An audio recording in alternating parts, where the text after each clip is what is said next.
This is the Upper Room with Joe Kelley here on 88.5 FM WVOF in Fairfield, Connecticut, here on a beautiful Monday night. And we've been really looking forward to having our next guest on. He has just released an incredible book, Prince and the Purple Rain Era Studio Sessions, 1983 and 1984.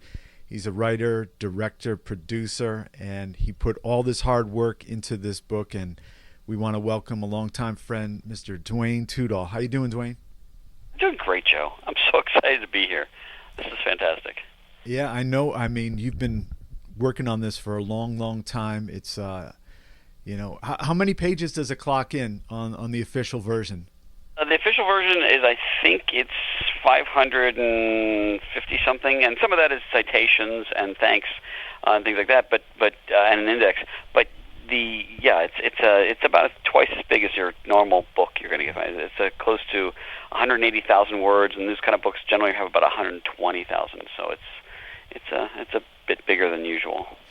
But it's filled with there's stuff I wanted to put in more, and the publisher said, "Look, you've given us 200,000 words. You got to cut it back a little bit, pal." So, Right. and had to do a little editing. But I started looking through it to see what to take out, and I thought, well, you know what? The things that don't further the stories about Prince and the songs themselves, they kind of, some of them fell to the wayside. So it's like some of the stories about things that were outside that range. I thought, well, you know what? They may not fit the book, and maybe they're things I can talk about at other times. Or there are things that these people write about in their books when they start writing them, because I'm sure that there's going to be a lot of books coming out from these people, because they all have great stories to tell. I mean, literally, the people I was able to talk to for this book are, members of the Revolution, members of the Time, members of the Family, members of Apollonia 6, Vanity 6, that kind of stuff. Most all the engineers that were involved during that era, singers, Jill Jones, Susanna Melvoin, people like that you just go, wow, these people were there during this thing. And so what I wanted to do was make a book that gave them the opportunity to tell their stories. And I kind of just thought, well, I'll use as many of the quotes as possible, and I will get out of the way. Yeah, you did a great way of arranging everything. And, for any Prince fan, this is it's going to be on the bookcase shelf for as one of the books that is going to be there for a long, long time. I'm reading this. I thought I knew a lot about Prince and the Minneapolis sound, but I was like, I didn't know that. And you just so many surprises, and we'll talk about some of the stuff throughout our chat. But how long did you start thinking? How far back before you started writing this book and this big undertaking? Well, this book came from, I used to work for a magazine called Uptown Magazine. Oh, yeah. Which is a great magazine. Prince fan. Yeah. Oh, thank you. It was a magazine out of Sweden, and it was about Prince and the Minneapolis music scene. And I worked for that with Pierre Nilsson, who was the author of DMSR, and we did The Vault and things like that. And The Vault, for those who don't know, The Vault is a book that is kind of a comprehensive look at what Prince did in his career. Daily things, not as much daily, but it goes over what he did as much as possible. With that, we started talking about how cool it would be to do a book about studio sessions, and this was 22, 23, 24 years ago. And we realized, this might be a little tougher to do, and so I started nibbling at it, and realizing I can't do the whole career, but I could do the first a 2-year period. And I started looking at it, I thought, wow, January 1st, 1983 to December 31st, 1984 is a full story. And so I started drafting it out, and I realized there's over 220 sessions during that time, and all kinds of, almost 100 times on stage, and all those things. And I thought, well, that's a great story. It's the story of a guy who went from being a cult favorite to being the biggest artist in the world. And at the end of it, wanted to get rid of that, was tired of it, and didn't want to be Mr. Purple Rain. And I thought, that's a pretty compelling story. And as I was doing that, I realized, there's other periods of his career, obviously I knew this, but there's other periods of his career that would be just as interesting. And so if this does well, I'd like to continue and do 1985, 1986, and other times like that. But this came from a conversation I had over 2 decades ago, and I just started nibbling at it. And about 5 years ago, my wife said, "Are you going to write this book?" And I thought, right. Yeah, I guess I am, and so I wrote it, finished it it was physically done a month before Prince passed. Okay. And it was done in March of 2016, and I started shopping around at the time for a publisher, and then he passed, and I still don't like to say he died. Right. Tough to say it. Sometimes it's easier to say he passed. And I found a publisher, but before that, I actually went to a lot of people I interviewed, and I thought, because I've interviewed 40 to 50 people for this book and future books beyond this, and I asked a lot of them, what do you think? Do you think I should publish this? Because I didn't want to seem opportunistic. After he passed, there was a lot of times we all kind of had to sit back and think, okay, what do we do now? What furthers his legacy? Without seeming like you're taking advantage of this. And most of them came to me and said, you know what, you've been doing this for 2 decades. You really should come out with this. It tells a more intimate story than is generally than is told. And so I thought, okay. And over that year, I started going back to some of these people and talking to them and asking them, to follow up things or just to make sure that the information was correct. And for specifics, when the Purple Rain CD came out, the deluxe CD, Jill Jones was not happy with the way they talked about her, right, or didn't talk about her really, and I completely understand that because she had a lot to do with some of these songs, and so I saw she was upset about this, and I reached out to her because we've known each other for years, and I said, let's go through every song one more time. And we went through and found some new stuff that I didn't know about and added that. Or Susanna Melvoin and I would go back and forth, and she would answer as many questions as possible. Or I'd call Susan Rogers, who's one of the engineers, and just follow-up questions, 20, 30 years after the fact. And they were all really helpful about making sure that we're telling the truth on this. And so... And there were stories that contradicted. There were people that said one thing and another person said another thing. Well, I kind of addressed that too because, there's going to be times that people looking back after a few decades don't have the same memories. And Prince was also a rascal when he'd tell people one thing and, know that it was something else or just kind of trying to point you in a different direction because he didn't want you looking at, he's a magician. Look at my left hand and then he's doing something with his right hand. That's sort of how he worked, and so I used as many of his quotes as possible, but I also understood that there were times that he was trying to throw everybody off track. That's true. And that was sort of his way too, and kind of put one person against another in a way that is to make it so that nobody kind of knew where they stood completely with him, and I think that part of it is that. He was an artist and would change his mind. And what he said on Monday might not necessarily be the same way he felt on Tuesday. And that's a tricky one, when you're dealing with somebody like this. Duane Tudahl is with us, the author of Prince in the Purple Rain Era Studio Sessions, 1983 and 1984. And we're just enjoying our talk with you. And let's get our listeners the best way they can pick up this book, whether the hard copy or digital, and hit us up with some sites and all that information. You can find it on Amazon, Amazon.com. It is on there. You can get the ebook from there, and the physical book should be available in the next few days. There was a shipment issue, and they weren't able to get the shipment for last week for the launch. But they've told me that they should be getting it this week, which is great. And that's I'm looking forward to. You work on something for 20 years, you can't wait till everybody has it in their hand. But the people that have downloaded the ebook have been very happy with it. You can also, if you're curious, you can read the first chapter and the preface by going to my site, which is DuaneTudahl.com, which is DuaneTudahl.com, and click on the links, and you can download the PDF of the first chapter and the preface. The book also has a foreword from Questlove, from The Roots. That's right, yeah. Who had read the book early on and was just a complete champion of the book, and that was exciting. And he wanted to write the foreword, and I wanted him to write the foreword. So that worked out perfectly, and I can't say enough fantastic things about him because he's a huge scholar when it comes to this stuff, and I was just lucky, So, and I wanted to make sure I thanked you because I've been a fan of your show for. Now I've told you this privately, but I want to make sure I say this publicly. I've been a fan of your show for a while, and you have, first off, you're credited in the back of the book because of the research you've done. Yeah, You've done, thanks on that. And I don't know if you knew that, but the stuff you do and the people you talk to and the people you find and the way they open up to you is phenomenal. And it's obvious that, first off, you're a fan, and second off, that people respect what you do because they come to you, and I came to you. I've been reaching out to you with questions for a long time, and then to come to you and say, the book is coming out, and you're like, well, you want to do the show? And I'm like, yeah.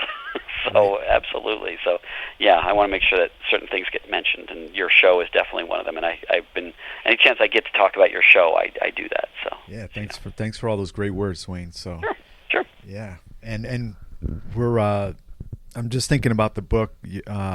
Kind of where you started with was the 1999 tour was ongoing there. The book starts during the 1999 tour, and the 1999 album had been out for a little bit, and the time on the tour was the time, Vanity Six and Prince. Yeah, that actually was, I brought it up because that was my first time I saw Prince was beginning at '83 in Hartford, a nice snowstorm that the show did go on, but just the battles that you go into detail that with the time and all the personalities and money and everything was just fascinating. We us Prince fans, a lot of us know it, but people are reading the book. You go into depth, and people are really honest with you. That was the fun thing, is people really kind of opened up to me about a lot of things that were going on, and the story of the time really is a story that didn't get told as much as I wanted to see. And so when I was writing the book, I wanted to make sure that the story of Morris Day and the time and the things they were going through with Prince and the competition that Prince had created. I mean, Prince created the time in a sense, and you have 7 people who were, pretty amazing on stage, and they gave him a run for his money. And the ironic thing is that it was an incestuous relationship because Prince had created their music and wrote most of it. And so you look at what they had done, what they did is take the music that he provided them, and they found a way to perform beyond expectations. And so there was a bit of back and forth between them, taken off the bill in certain cities and told not to do certain dances. I think the most astute comment, but at the same time they all still respected him. I mean, it's not like there was any lack of respect. Yeah. One of the most astute comments in the book to me was when Monty Moyer said, and he didn't say it to me directly, but he said that when Prince got on the stage lifted a foot. It was 1 foot higher just because of what he did. Wow. And I think that's really true. When you look at it, you think every time Prince walked on stage, there was this magic that he brought to it. And as good as Morris Day and the Time are, which they are amazing, Prince, just there's something about what he can do or could do, and that's there's something phenomenal about that, and it's hard to deny that. I mean, it really is. Actually, it's impossible to deny that. This is a guy that stretched across genres. He was somebody that nobody else could be like that. And there's still people that say, "Oh, this is the next Prince," but there is no next Prince. No. I got an email from somebody pushing an artist this week, kind of along the lines of that, and I, politely, answered the email, but I have the same mindset that you do. Yeah, it's like, no, there's no next Prince. There'll be people that are amazing, and I don't doubt that, over the next 100 years or whatever, there's going to be people that are just blow me away. Mm-hmm. But Prince was Prince, and right now it's an odd time for the community because we're all in different stages of mourning. Right. And and some people are in denial, and some people, we're all working toward acceptance, but we're all bargaining right now and thinking, how can we just all wish there's something that we could do to make it so that he didn't pass, and there's, I don't know how to explain it, but that we're all trying to cope with what happened, and the fact that we don't have a leader with this now, and we are no longer looking at what is coming, because it was always the promise of the next album, next tour, next movie. We're now having to go back and reflect on what he did and really look at it and kind of put it in context of his life.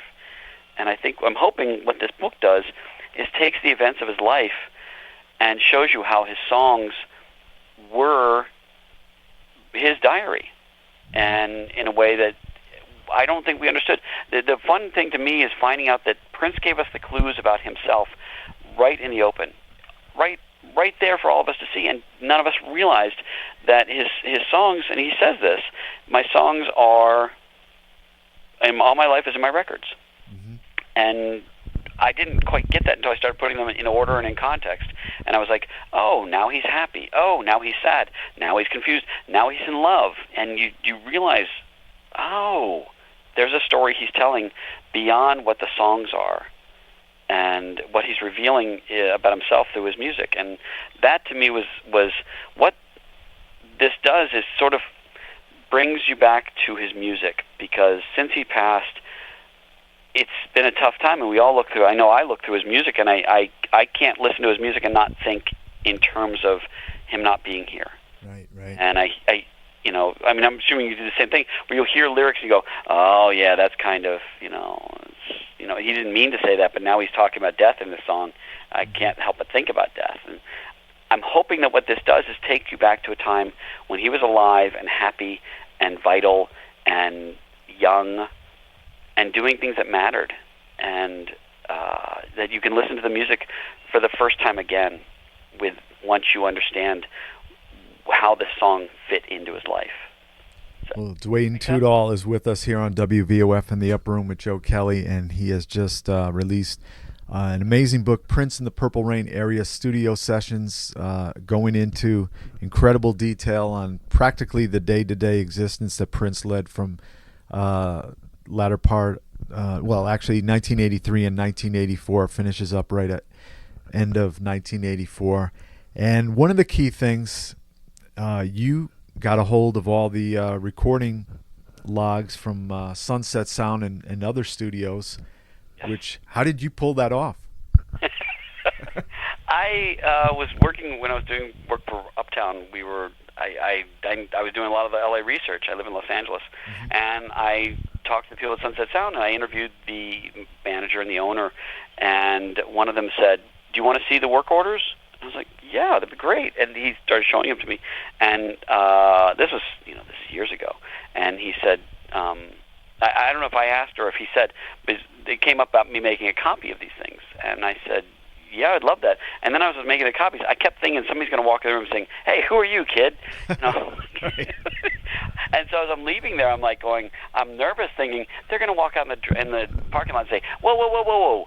You can't leave with those." Uh-huh. And they didn't. And I've had a great relationship with them the whole time. I've come back to them and asked them for additional information. They've been open. They've done additional interviews. They've let me take pictures inside the studios. They've been great guys. I mean, honestly, Sunset Sound, first off, has history of, many of the Beatles played there, the Rolling Stones played there, Led Zeppelin played there, the Doors recorded there, all these bands, very famous sessions there. Prince is the session that is important to me. Not that the other ones aren't, but I just, Prince is my focus. But the fact that they opened it up and said, yeah, sure, and they gave me the information when Prince recorded there and Sheila recorded there, and he did Madhouse there, and he did, a lot of different things. And when I was looking through the daily logs, I mean, literally it would say what day he was there and what time he was doing things. So you can say, oh, he did When Doves Cry he started that on March 1st, 1984 at 7 p.m.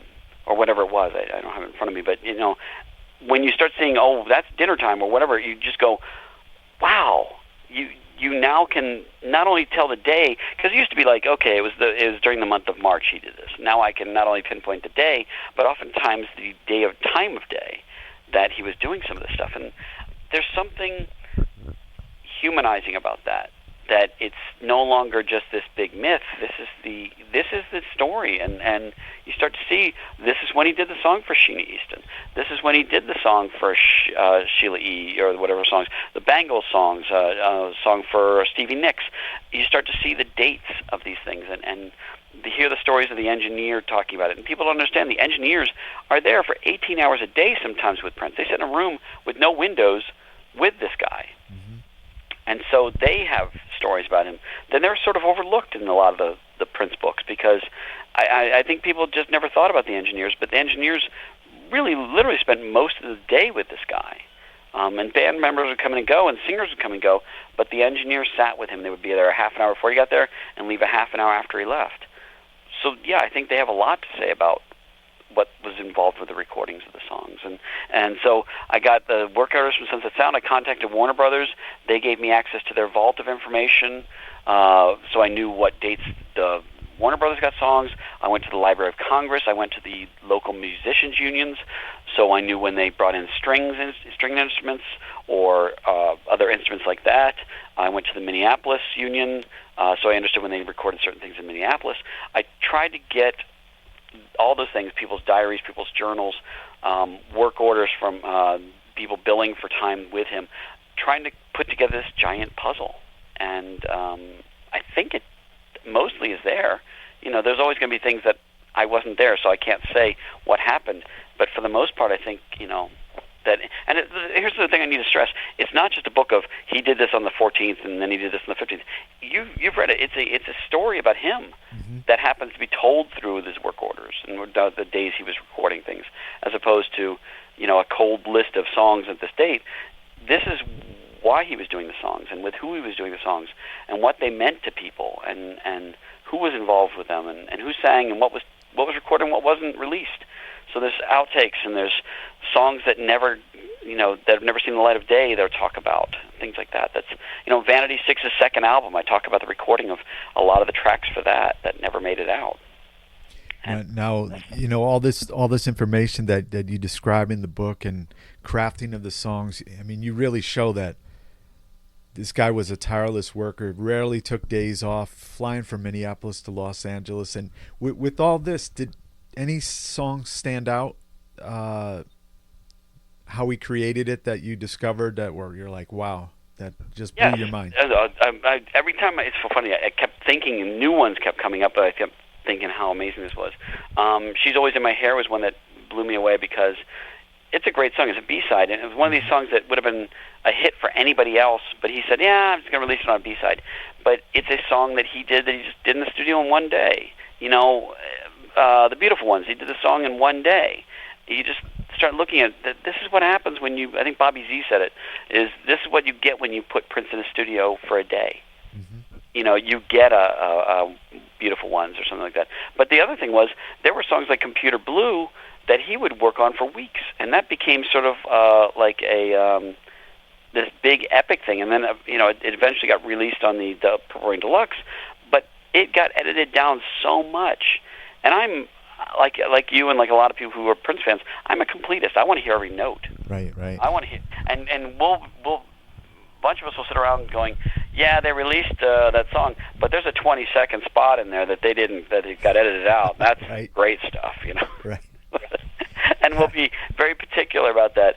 And it's fun to hear when there's stuff did get cut out and things like that. But the amount of work he was doing in the fall of '83 on some of the Purple Rain tracks that he recorded live, he overdubbed a lot of those things that he recorded at the August 3rd, '83 show, because he wanted it his way.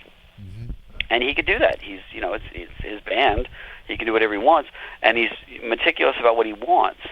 And so when you start seeing that the entire month of September of '83, he almost didn't take a day off. Right, exactly. And that's kind of interesting. And finding out that there's a song that, you know, him recording the last part of Darling Nikki. I go into detail about that. It was actually a different track altogether, and he combined them with that. Or where he got his influences from. You can hear some of the songs, you know, some parts of him when you listen to Gary Newman or a band called Eben Ozen, and you can hear little references that he would pull from things because he was being influenced, and he was a sponge, and would you could basically say a joke to him or whatever it was, and there's a good chance that if he enjoyed it, he would find a way to put that in a song. You know, he's recording albums in the first part of '84, he recorded albums for the last two songs from Purple Rain, songs for the Ice Cream Castle album, songs for Apollonia 6 album, songs for Sheila E.'s album, songs for the Bangles, an album for the Family, and it's all within the first 6-7 months of a year. Right. That's just, who does that? Nobody does that. No. That's crazy. Most bands record their 9 songs for the album and maybe a B-side of something, and then that's it. And they, but this is, the other thing is people don't quite understand is this guy would go into the studio by himself and come out with this. I mean, the amount of work that went into this is phenomenal. This guy would spend so much time crafting something and make it right. There's nobody else out there that does this stuff. And so I thought, somebody asked me why I wrote this book, and I thought to myself, when you find this stuff out, how can you not write this book? There's so many great things to find out about this. And I think he's inspirational to people. Any artist or any musician who wants to understand how to do this really needs to look into what this guy did, because nobody did the stuff that he did before, and still nobody's doing it. I love Bruce Springsteen, or I love whoever else, but they always had a producer, and they had a band, and they had all this stuff. Prince didn't.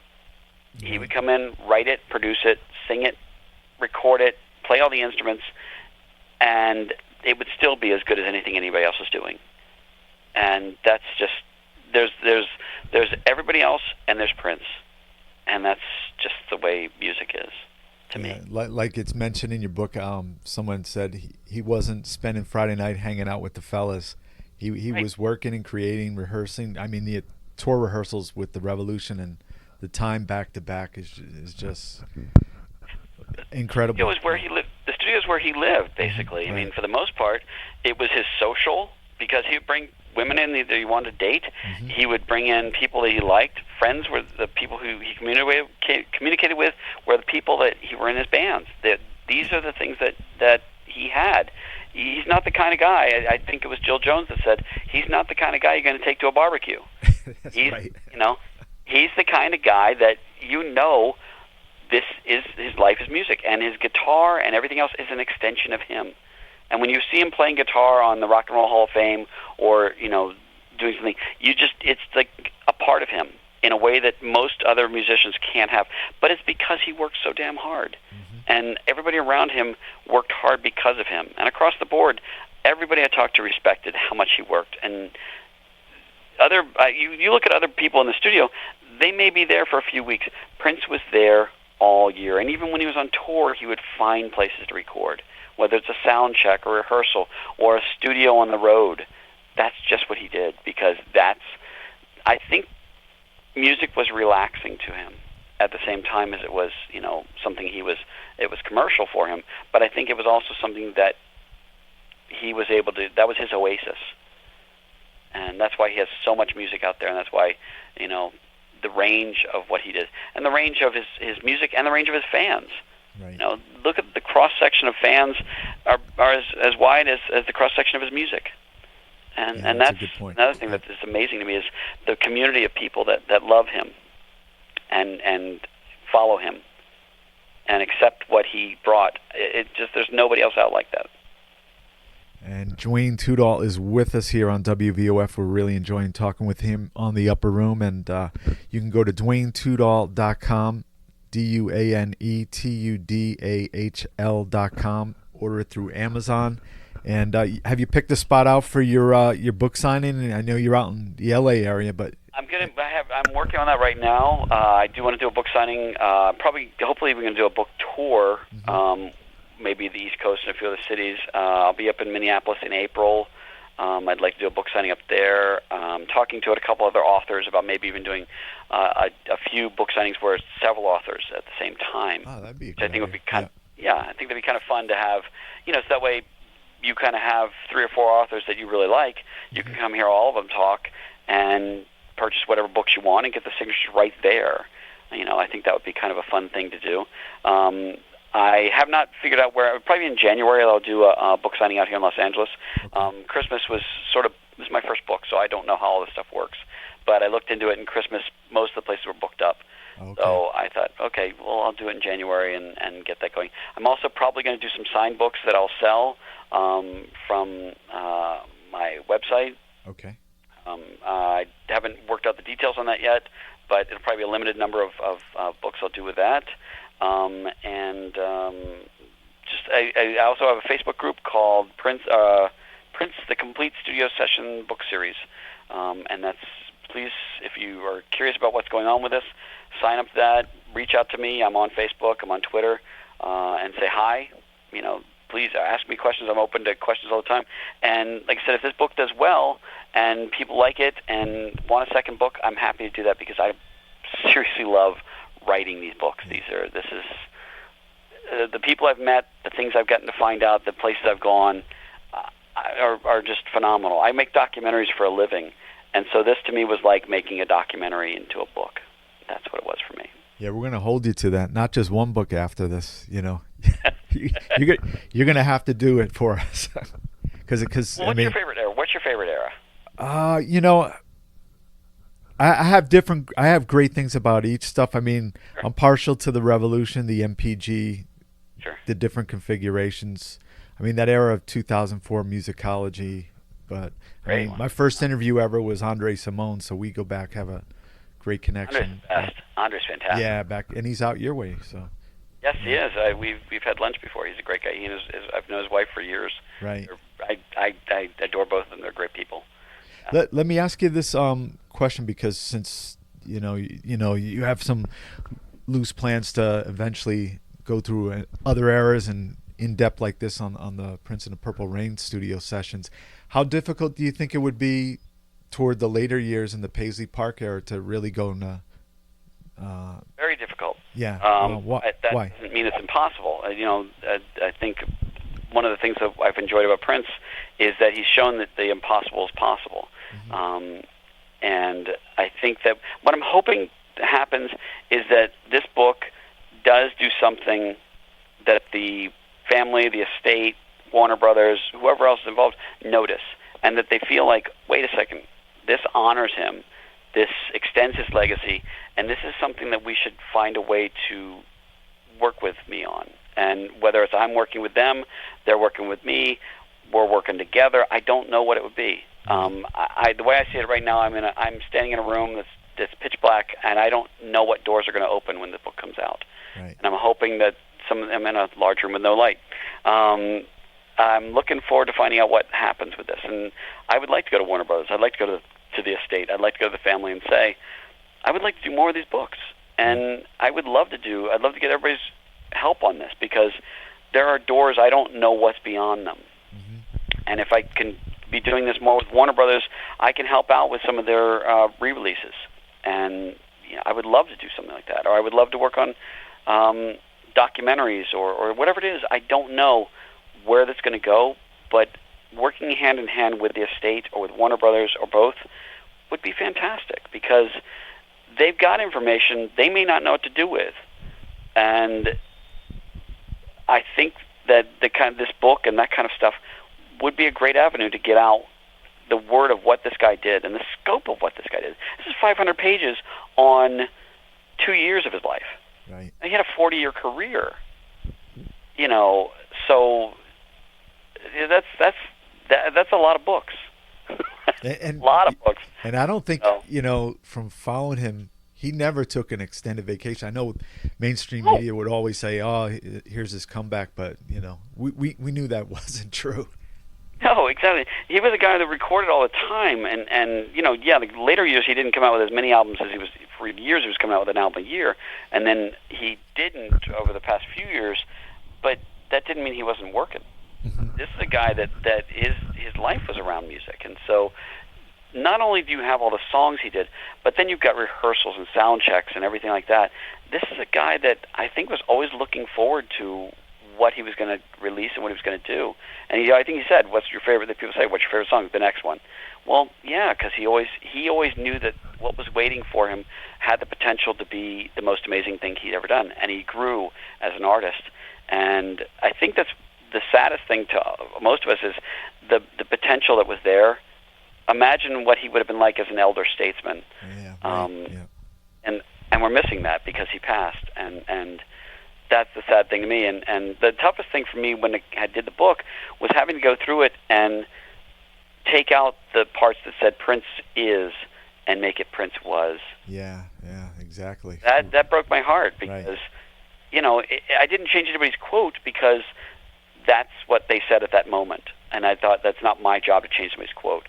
But I had to go back and manually change every time I talked about Prince is the most dynamic, blah, blah, blah, to Prince was the most dynamic. And that hurt. It hurt my soul. I mean, really, literally hurt me, because it was confirmation to me that this isn't some goof, and this isn't some play that he's doing, or this isn't a Prince is dead type thing that he did before. No, this is Prince really is not coming back. And that hurts, you know. So that kind of stuff, and it was a tough year for a lot of us, you know. And coming up on a year, more than a year and a half, and still really tough. Yeah, I mean, but working on the book, that year, just kind of cleaning things up was just very tough, because you know, it's very different. And you know, the old saying that you're not going to find out the whole truth about somebody unless it's told anonymously or posthumously. That's sort of true in some ways, you know. And but I think that the nice thing is people were very open before he passed, and they were not only open, they were honest, and they wanted the story out. They wanted the, you know, and it's a good story. It's not critical of him, other than the fact that, you know, there were times that he may have been so focused on his work that he ignored other things. But outside of that, I don't think I wanted to write a book that he'd read and appreciate. And you know, I really wanted him to. One of the saddest things to me, besides losing him, which obviously goes without saying is painful, but that he can't read this book. And I really wanted him to read this book, because there's things in here that I don't think he understands the effect he has on people in the arena. He sees us cheering and stuff like this, but I don't think he understands how intimate his music is to so many of us. Right. Yeah. You know?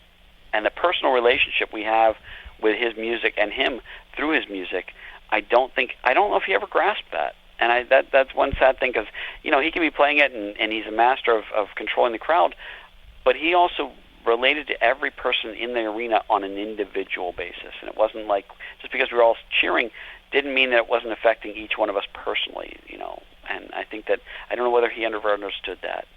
And I'm hoping that somehow he understands that now. When was the last time you saw him perform? Wow.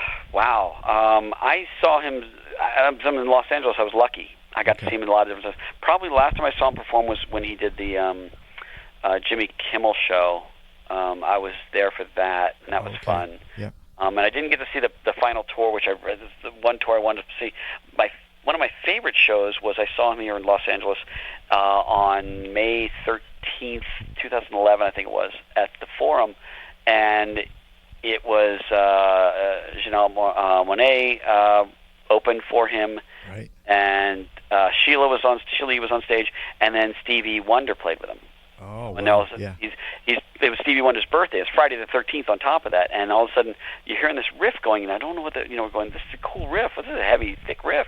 And all of a sudden you see Stevie Wonder rising out of the stage, and you realize it's the riff for Superstition. Oh, wow. And even just saying it, I get goosebumps, because like it was so good. Yeah. And just you just and it was like maybe it's my imagination. It was like a 2.5 or 3 hour concert. It seemed like, and it was just so phenomenal. And I wasn't too far back, and it was just a great time. But I used to see him when he played the Glam Slam out here. That's right. And he would play small shows, and I would be in front of the stage, or I went to see him in Vegas.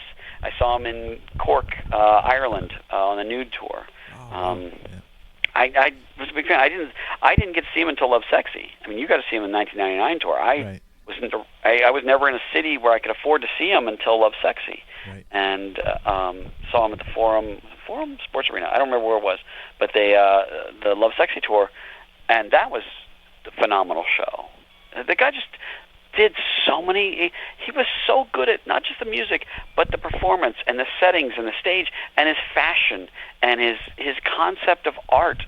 It just, you know, I relate him to David Bowie a lot, and the fact that they both passed, you know, within months of each other is a double whammy. You know, because both of them understood art and music in a way that embraced the style of it, and you can hear a song of his, and you can picture how he would do the video or how he'd tell a story in your head already, just by hearing his certain songs. So it's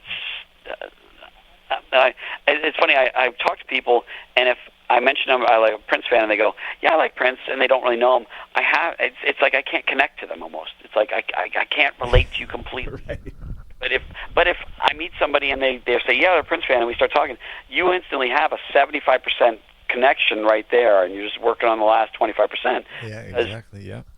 You'll start talking about lyrics with each other or tours because you know this stuff, and you're probably the kind of guy. What I know about you is you'll see a documentary and you'll see a picture of Prince, and they're talking about the Love Sexy tour, and they're showing a picture of the Purple Rain tour, and you're going, "Wait a second here, that's the wrong picture, that's the wrong era." And I think that I'm in that group of people that want it right.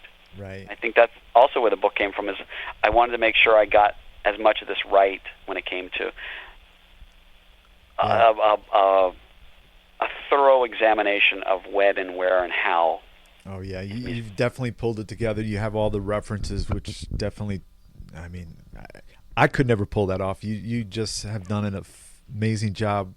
Duane Tudahl, Prince and the Purple Rain era studio sessions, 1983 and 1984, 2 years out of the life of Prince. You can go to DuaneTudahl.com, also Amazon.com, and I've got we're going to wrap up pretty soon, but I wanted to ask you recent events, the news of the music that Prince left behind, videos that were moved to your area in California, and also the big news that I shouldn't say a lot of the stuff, but some of the stuff, audio and video, had a lot of damage to it. What do you take of this whole situation? I had heard that before. I mean, I'd heard from engineers in the past that, okay, it was not kept as well as it could, and there were water leaks and things like that. And yeah, you want to have this is historic stuff. Mm-hmm. It's like imagine somebody said, yeah, there was 4 or 5 albums by the Beatles that they recorded, but they kind of got ruined by water or something like that. You'd be furious. Right. You'd be like, wait, what? They had a bunch of albums that they recorded that we'll never hear? Well, yeah, that's the equivalent of this. For the first day when I heard that the music was taken out of Paisley Park, I was upset. Mm-hmm. Because I had a knee-jerk reaction going, what? Outrageous. That's where it belongs. That's its home. And then I started thinking about it, and I realized Iron Mountain, the place they took it to, has a pretty stellar reputation of being able to do this. And this music needs to be archived properly. Right. By people that do this. And Paisley Park is no longer an active studio. Mm-hmm. It's not. It's a tour, and I suggest anybody go up there. It is a tour now you take. There's not an engineer that sits there working on this stuff. So when you have this stuff that's just sitting there getting older every day, you're wasting what's there. It really needs to be digitized. It really needs to be cleaned up. They're not going to get rid of the tapes. The tapes will always be there, and they'll probably move the tapes back there. But they have to archive this stuff in a way that preserves it, because there is stuff that really needs to be released or held on to for historical reference. And if the family plans on making money off of this, and I hope they do, they're going to have to find a way to do this properly. There's equipment that was used for the original recordings that is no longer around, that's tough to find. Iron Mountain would be a place that would have that sort of thing. Find it, use the best engineers, and make a digital copy of it in a way that's safe. As much I think the reason why people get upset about the Paisley Park thing is because it's close to our heart. And I'm not saying that Paisley Park is near our heart. It's nostalgia, and we feel like it should be there. Well, it's not. If it's there, it might not last. And if there's any problem there, it's gone. Don't you want to have backups of this? Yeah. Don't you want to have a way of preserving this? I know I would, and I guarantee you that they had to have some sort of agreement to take this out of there, because you don't just pull up to the Paisley Park with a truck saying, "Okay, load it up." And I've tried that. Uh-huh. It doesn't work. You have to have some sort of agreement with the family, and they seem to be fighting and not checking with everybody. And unfortunately, there's a big controversy about this. But to me, it seems to make the most sense to have it somewhere that is guarded, that it can be properly archived and properly digitized, so that it can be used. These are assets, and if the family doesn't have Prince touring anymore, they're going to need to have some sort of revenue source, and this is it. And here's the other thing: it's not just music; it's video. There's tons of video. Yeah. There's a whole room of video in Paisley Park. It's not just that; it's photographs probably as well. It's also rehearsals. This man had tapes. Every day of rehearsal would be 3 or 4 or 5 or 6 or 7 cassette tapes of rehearsals. Now there's boxes of that stuff. I would be very happy if the family said, you know what, while we're trying to figure this out, we're going to release some rehearsals. I mean, I would buy them. Nice idea. Yeah. Yeah, if they said we're going to have a subscription thing for 12 months, and you can subscribe for the entire year, and every month you get 1 or 2 90-minute rehearsals that are just him jamming with a band on different eras, I'd be like, take my money. Take my money. And I think people would enjoy that. So I don't think the family quite understands that that's a viable source of income right now. And I'm hoping they figure that out, because there are ways that they could be doing stuff while they're waiting for negotiations to work out with Warner Brothers or whoever else it is. And personally, I kind of hope that they all go back to Warner Brothers. I would like to see it all under one house. Okay. I know there's people that don't always like that, but it seems to me Warner Brothers is never going to give up their catalog. So maybe you should go toward them and find a way so they could start releasing box sets of all his career. Because he had some vital stuff after he left Warner Brothers. Musicology, things like that. I would love to see those kind of songs on a greatest hits album. They should be, a career retrospective, and you can't do that easily unless it's at one place. And the family should always have a say in this, not just hand it off, blindly.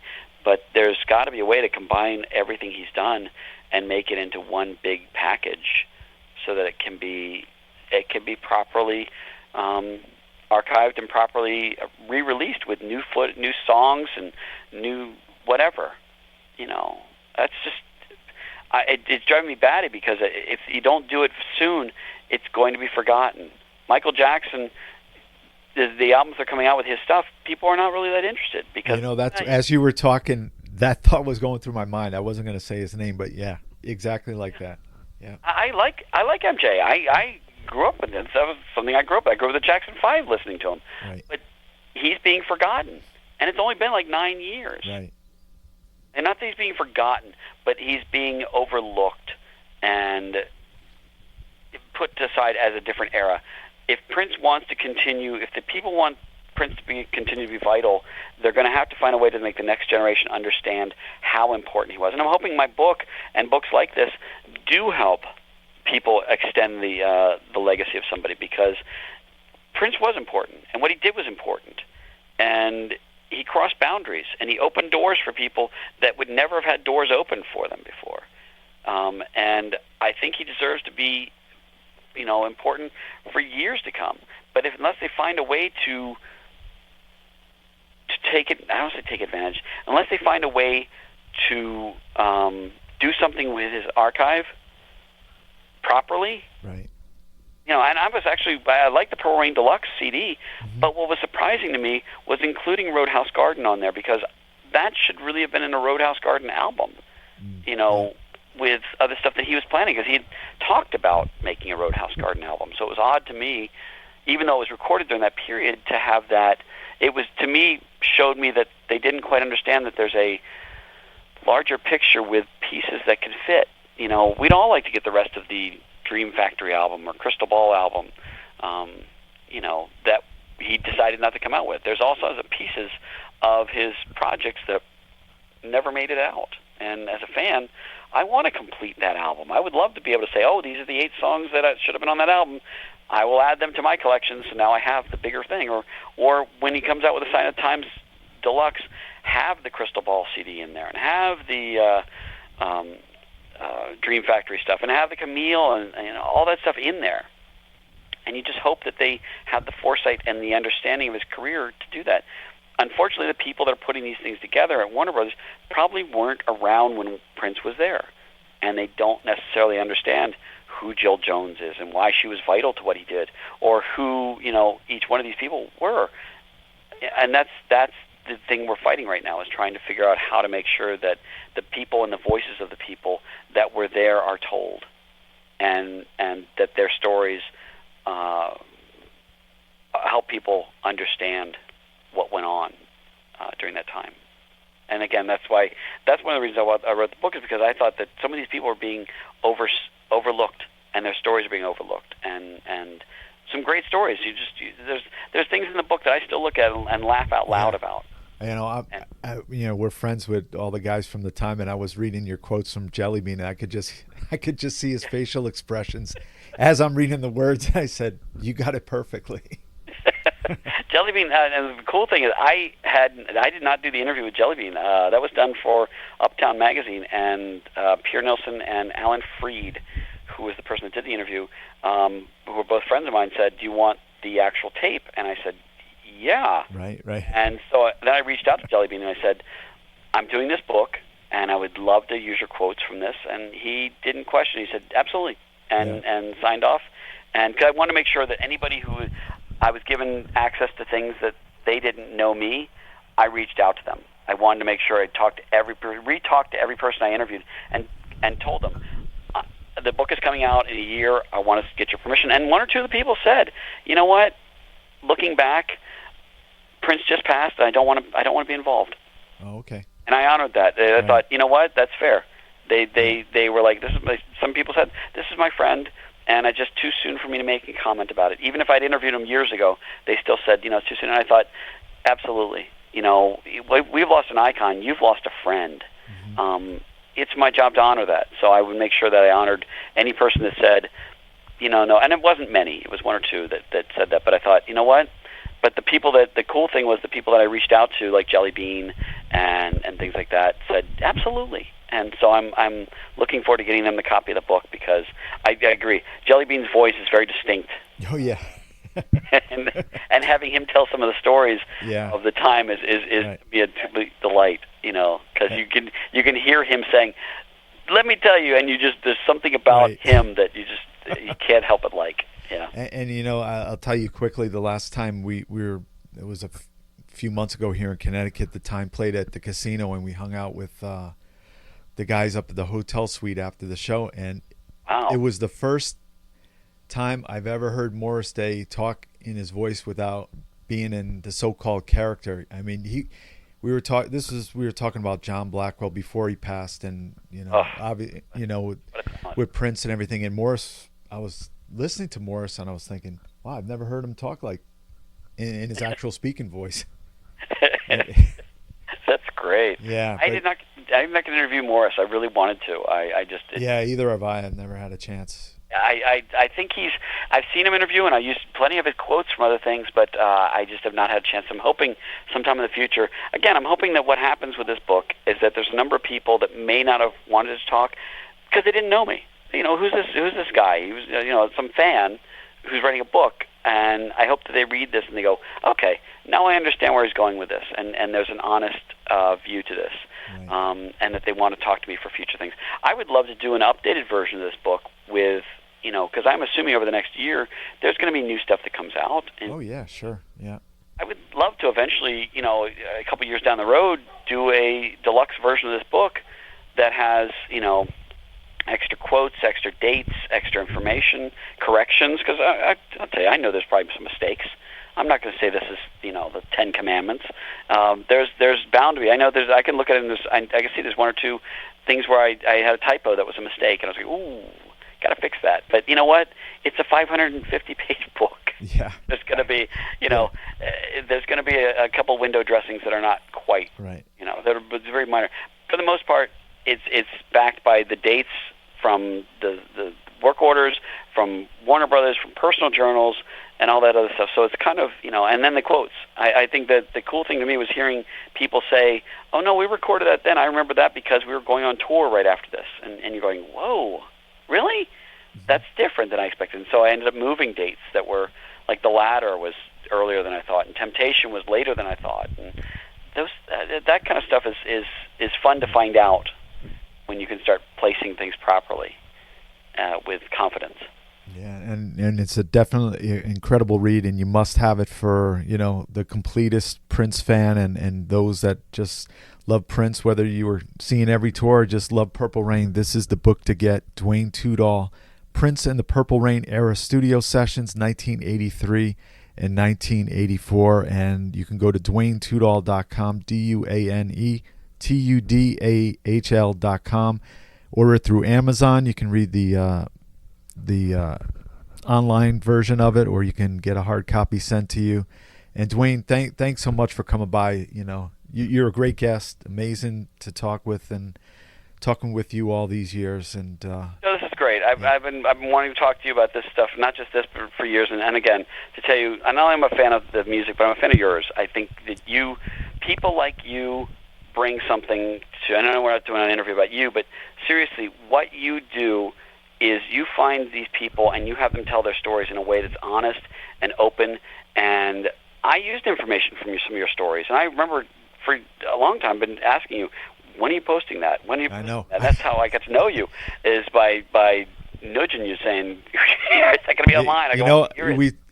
No, I'm not comparing anything to Paisley Park and Prince's stuff, but I started to listen to some of the interviews that I did, and there is some degradation and stuff like that. I gotta take care of it. Exactly. Yeah. Well, that's the thing, and people need to understand that this stuff is going to start to dissolve. Right. Tape is tape, and if it starts to dissolve, it never comes back. And so, and also memories fade. Yeah. All this stuff needs to be documented, and I can't wait till some of these people start writing books. I can't wait till some of the members of the Revolution write books. I can't wait till people in the NPG write books. I want this to happen. I love the Revolution. I love the NPG. There's so many eras to Prince I love, but I want to know, and as a completist, I want to know things. I enjoyed Maite's book. I enjoyed Steve Park's book. I enjoyed Afshin's book. I want to know this stuff, and so to me, if I have a small part in extending his legacy, I'm elated. I'm absolutely over the moon about that. So thank you for giving me the option to talk to you and for inviting me on your show. Yeah, we got to have you on future dates. I'm sure you're going to have a lot of projects coming up, and we're going to go out with some of the music you detailed from Purple Rain right here on WVOF, The Up Room with Duane. I was going to say Duane Tudahl. Yes, it is too. Joe Kelley and Duane Tudahl here. Thanks so much, Duane.